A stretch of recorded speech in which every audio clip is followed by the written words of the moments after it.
Ang prinsipe, kinuha ang lamesas at tinapon ito sa kanya. Sa kabila ng kanyang pangungutya niya sa matanda, naging diwata ito.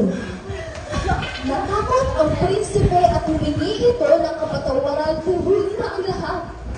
Bilang parusa, naging halina.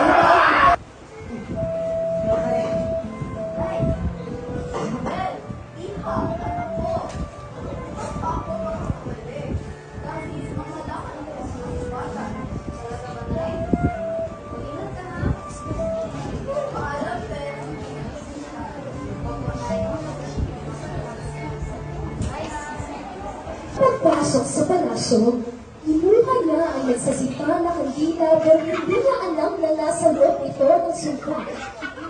Ang mga gamit sa palasyo, ang gaya na rin nila tikap, maliit na tikap at ang cabinet. Hinanap na nga ni Belle ang kanyang ina sa palasyo ay natagpuan niya ito. Tay! Bakit nandito ikaw? Sino ka? Bakit ka nandito? Ako si Belle. Alam ko nilapit mo. Kung mag-aawa mo sa mga nito. Ako para sa kanya. Ang dating halimaw na mga sandi at hindi mabait ay yung natakalambot.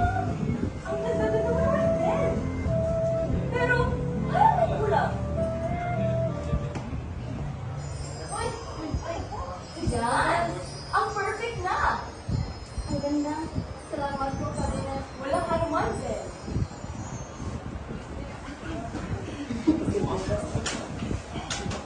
Simula ng pinagtol ang Lucy. Lumabas ang nalimaw mula sa anino. Nag-aalaman pero determinado na anyayahan si Belle sa sayaw.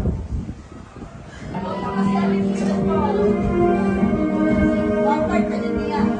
Okay rin ang bongkart. Isayaw na sa lain.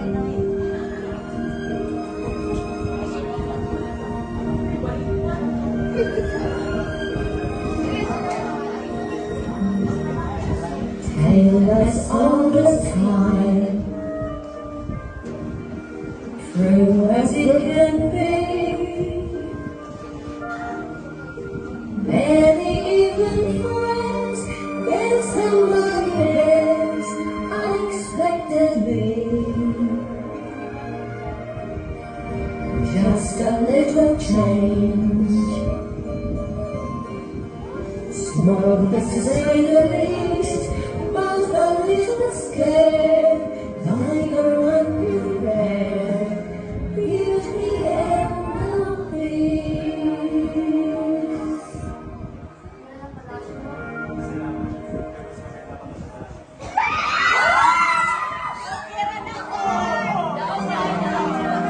They are just the same. Ever as surprise.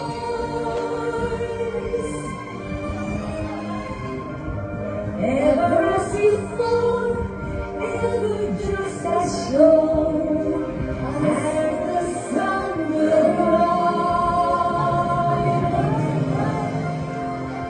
Tell us all this time, tell us all that song. It is sweet and strange, for you can change, knowing you were gone.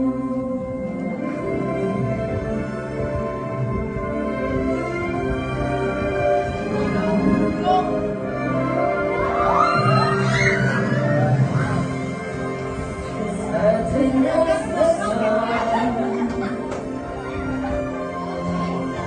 rising in the east, tell us all the sun, soft as all is one, beauty is the beast.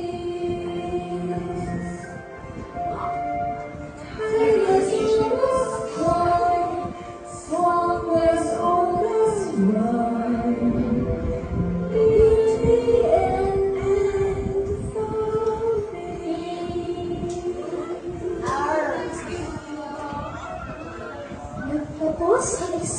sa isang malambing na ngiti sa mukha ni Belle at ang halimaw.